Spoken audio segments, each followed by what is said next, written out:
In southern Israel, more alarms, more people running for cover, and more concern about how this is going to end. Bombed-out residents in these flats in Ashkelon, many of them Russian immigrants, had some advice for the government. She said Israel should level Gaza, as Russia leveled Chechnya in their war. Not all Israelis feel the same. They've seen force used in Gaza before, and it hasn't stopped rocket attacks. At a meeting of his cabinet, Benjamin Netanyahu, Israel's prime minister, said the operation against Hamas will continue and will widen. The question is whether that will mean invading Gaza again.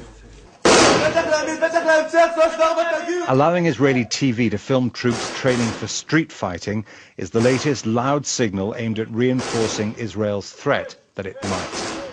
But the last invasion 4 years ago was bloody, and the message from Israel's allies, including Britain, is think hard before doing it again. That came from President Obama too, who's on a tour of Asia, though he also gave Israel the support it expects and needs. We are fully supportive of Israel's right to defend itself from missiles landing on people's homes and workplaces and potentially killing civilians. And we will continue to support Israel's right to defend itself. Ehud Barak, Israel's defense minister, inspected the Iron Dome anti-missile system with the US ambassador. The Americans developed it with the Israelis. Iron Dome has shot down almost 300 of the 1,000 or so rockets and missiles launched out of Gaza, according to the Israeli army.